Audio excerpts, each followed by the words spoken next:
और उत्तराखंड प्राइम की शुरुआत इस वक्त की बड़ी खबर के साथ। दुखद खबर है जहां पर्यावरणविद सुंदरलाल बहुगुणा का निधन हो गया है। ऋषिकेश एम्स में आज उन्होंने आखिरी सांस ली है। सुंदरलाल बहुगुणा, जिन्होंने प्रकृति से प्रेम करना सिखाया, पेड़ों को जीव बताया और उसके लिए अपना जीवन न्यौछावर किया।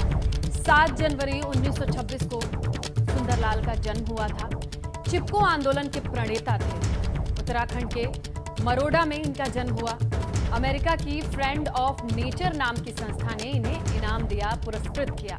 टिहरी में ठक्कर बप्पा हॉस्टल की भी इन्होंने स्थापना की थी। पर्वतीय जनजीवन मंडल की भी स्थापना की थी और इनके इस पर्यावरण प्रेम को विश्व स्तर पर जाना गया, माना गया। उत्तराखंड के लिए ही नहीं, इन्होंने पूरी धरती के लिए ये संदेश दिया कि पेड़ों को बचाना होगा, ये जीवन का आधार है। और इसके लिए सिर्फ नारे ही नहीं बल्कि अपना जीवन लगाया सुंदरलाल बहुगुणा ने। जहां हर एक पेड़ से चिपक कर विकास के नाम पर पेड़ों की कटौती को रोकने के लिए सीधे सामने आए और लोहा लिया कि पहले कुल्हाड़ी हम पर चलाओ, फिर किसी पेड़ को काटना, क्योंकि हर एक पेड़ जीवन का प्रतीक है। ये सबक हमें सिखाने वाले और तमाम देशों को बताने वाले कि विकास जरूरी है, लेकिन प्रकृति को ताक पर रखकर नहीं।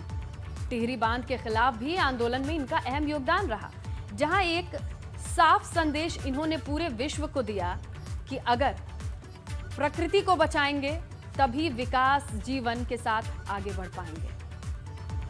बहुगुणा जी का जन्म टिहरी जो शहर है उसके नज़दीकी है, 10-12 किलोमीटर दूर मरोड़ा गांव है भागीरथी घाटी में, वहाँ उनका जन्म हुआ। और जो शुरुआती पढ़ाई वगैरह उनके टिहरी जिले में ही हुई है, विभिन्न जगहों पे। छोटी उम्र में ही वो गांधी जी से और श्रीदेव सुमन से बहुत प्रभावित रहे और उन्होंने गांधीवादी विचारधारा को स्वीकार किया और उस पर चलने का संकल्प लिया।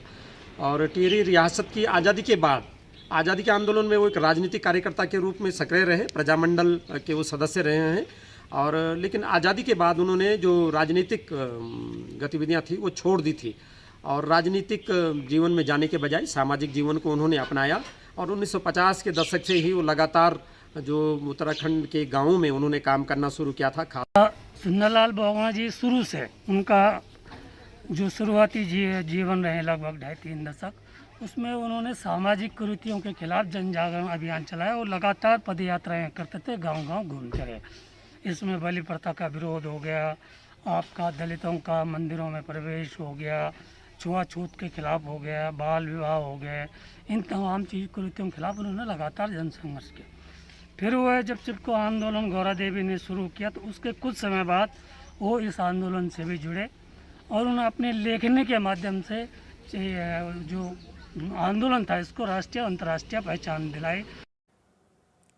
चलिए, हमारे साथ बहुगुणा जी के सुपुत्र प्रदीप बहुगुणा फोन लाइन पर मौजूद हैं। बहुगुणा जी, इस दुखद घड़ी में हम आपके साथ हैं और ये समझ सकते हैं कि ये जो क्षण है इसे ना सिर्फ उत्तराखंड के लिए, पूरे विश्व के लिए अपूर्णीय क्षति के तौर पर हम देखते हैं। आप कुछ कहना चाहेंगे? हिम्मत है आपकी अभी कुछ कहने की? हाँ जी, उन्होंने हमेशा जो परिवार से ज्यादा समाज को दिया। और प्रदीप जी संभालिए, बहुत मुश्किल वक्त हम समझ सकते हैं। प्रदीप जी 13 साल की उम्र में ही वो उनके गांधी जी के वो थे जिन्होंने श्रीदेव सुमन जिन्होंने टिहरी रियासत से आजादी दिलाई, उनके संपर्क में आके उन्होंने घर छोड़ दिया था जी।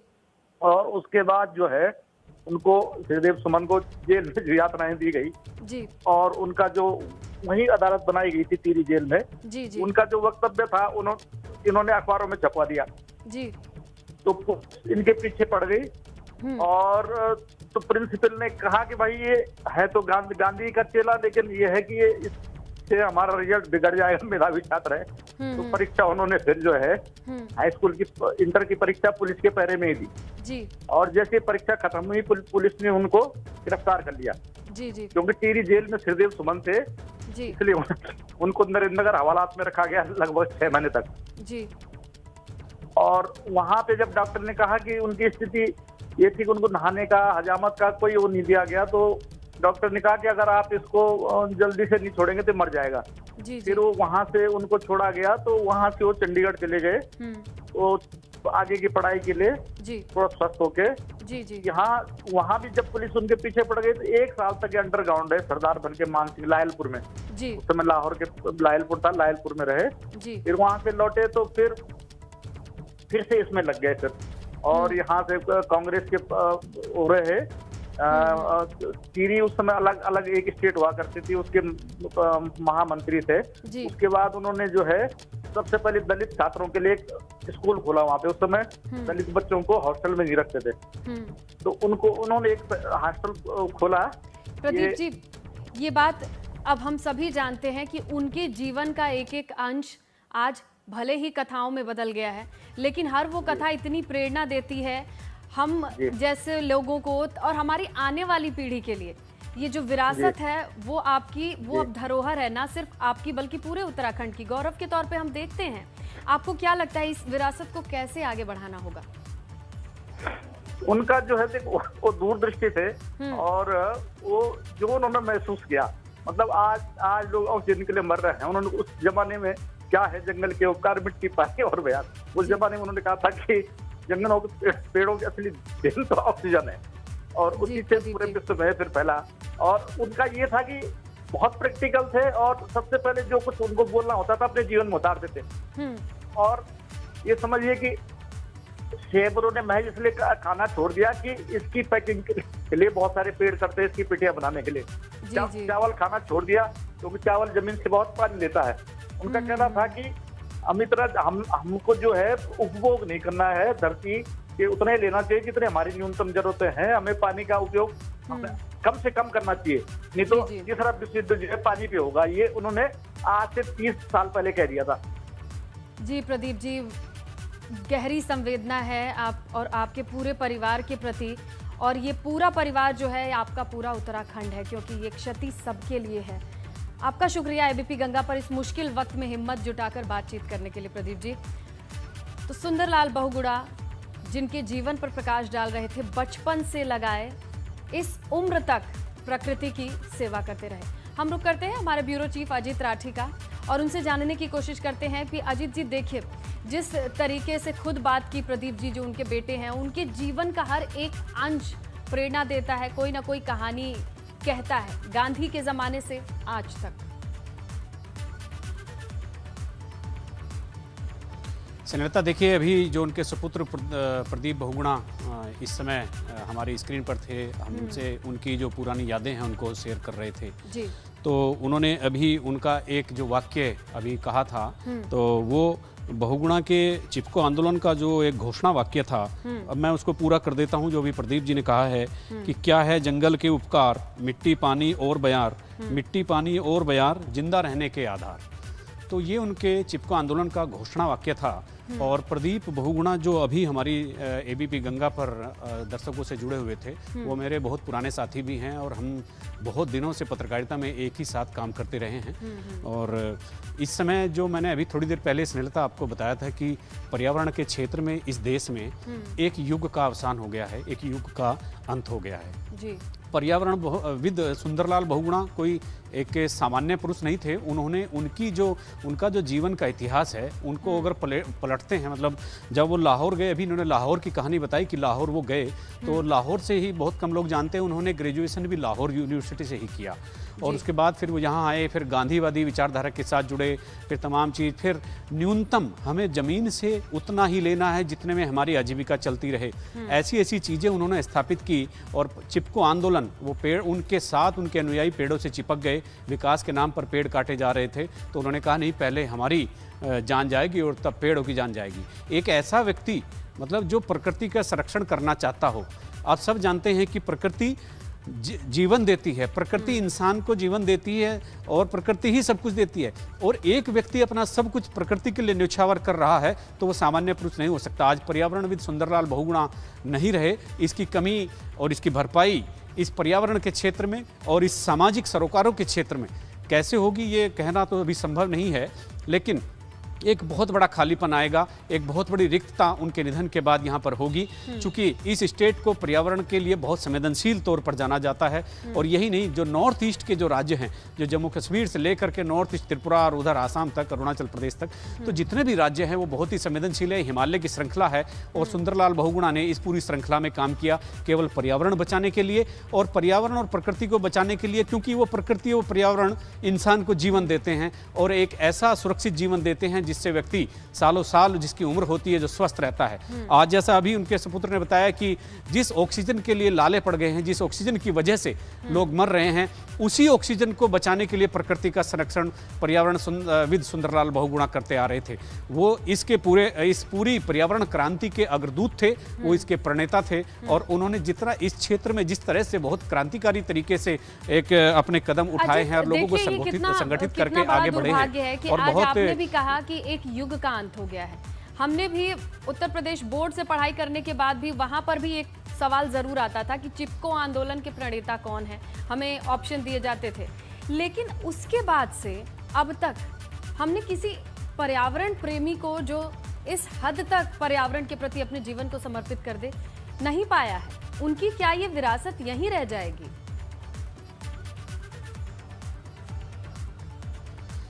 सुनीता, देखिए, आपने बहुत ही वाजिब सवाल उठाया है, और जिस तरह से चूँकि मूल्यों का पतन हो रहा है हर समाज के हर क्षेत्र में, तो अब सुंदरलाल बहुगुणा जैसा कोई शख्स पर्यावरण पर काम करने वाला हो या प्रकृति पर काम करने वाला हो, ऐसा कोई उनकी बराबर की हैसियत का कोई नाम यहाँ पर अभी किसी के जहन में नहीं उठता।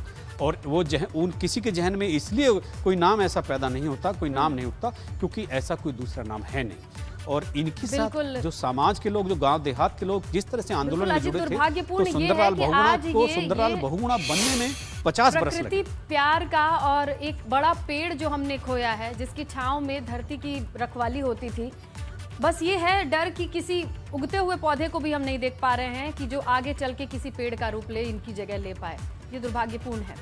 आपका शुक्रिया अजित, तमाम जानकारी के लिए। चलिए अब रुक करते खबरों का, जहां रुद्रप्रयाग में 2 दिन की बारिश लगातार हुई, क्या इसका असर कुछ इस कदर देखने को मिला है।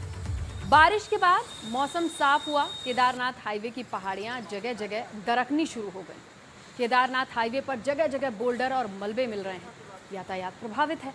केदारनाथ हाईवे किनारे फाटा में एक सरकारी बिल्डिंग का आधा से ज्यादा हिस्सा भी भूस्खलन की जद में आ गया।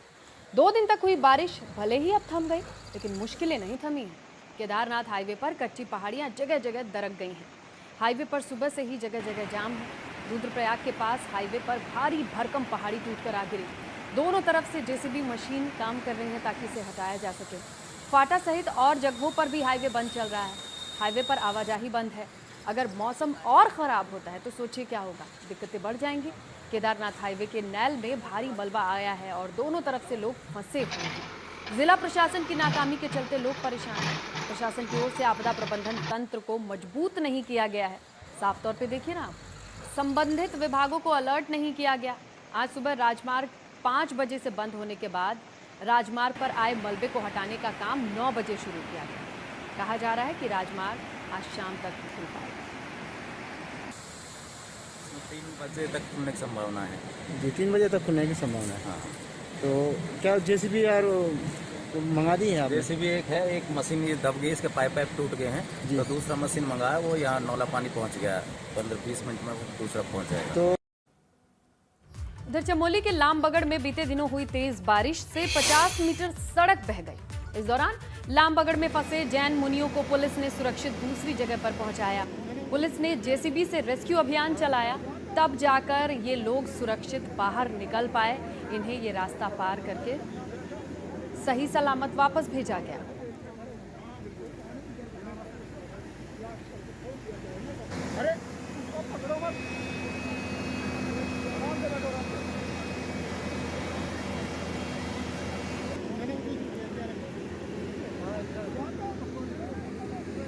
तो चमोली की ये तस्वीरें हैं जहां जेसीबी की मदद से किस तरीके से रेस्क्यू अभियान चलाना पड़ा। ये जैन मुनि रास्ते के खराब होने की वजह से एक तरफ फंस गए थे। जब ये अभियान चलाया गया तब जाकर इन्हें सुरक्षित दूसरी तरफ पहुंचाया गया।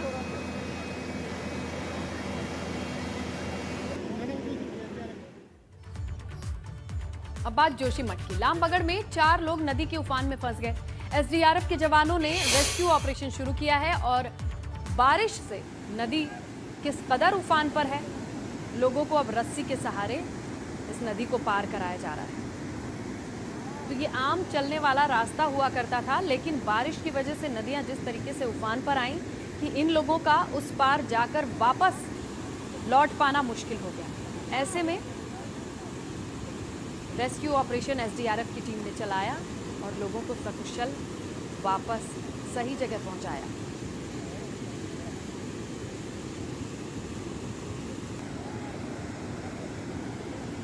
तो तमाम नदियों के उफान की तस्वीरें आ रही हैं। ऐसे में जगह जगह लोग फंसे भी हैं। जो घर से निकले थे, इस रास्ते को पार किए थे, तब स्थिति सामान्य थी, लेकिन अचानक पानी का स्तर इतना बढ़ गया कि ये लोग फंस गए।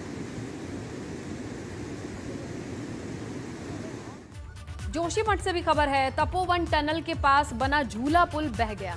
भुंग्याल गांव को जोड़ने वाला ये पुल धौली गंगा में बह चुका है। पीडब्ल्यूडी ने 2 महीने पहले इस पुल को बनाया था। आपको बताएं कि 7 फरवरी को ऋषि गंगा में जो जल प्रलय आया, उसके बाद इस पुल को बनाया गया, लेकिन 7 फरवरी को ही बना पुल किस तरीके से 2 से 3 दिन की बारिश में धुल गया और उसका क्या हाल है आप इन तस्वीरों में देखिए। जल प्रलय के बाद ही इस पुल को बनाया गया था, लेकिन 2 दिन की बारिश, अभी मॉनसून भी नहीं आया, वेस्टर्न डिस्टर्बेंस से ही ये पुल किस तरीके से बह चुका है। भुंग्याल गांव का अब संपर्क टूट चुका है, ये बड़ी बात है।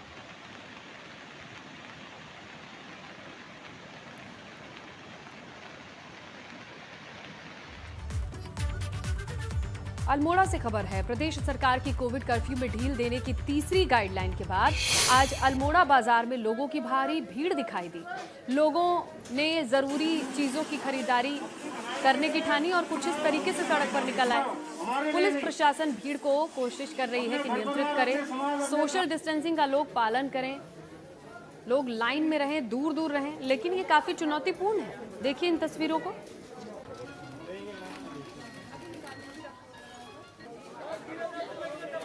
तो अल्मोड़ा की ये तस्वीरें हैं जहां राशन की दुकानों के लिए छूट क्या मिली। एक साथ तमाम लोग निकल आए और ये लंबी लंबी लाइंस देखें। हमारे लिए नहीं, अपने घर परिवार, अपने समाज, अपने गांव। अब यहाँ प्रशासन को काफी मशक्कत करनी पड़ी इन लोगों को सोशल डिस्टेंसिंग फॉलो कराने में।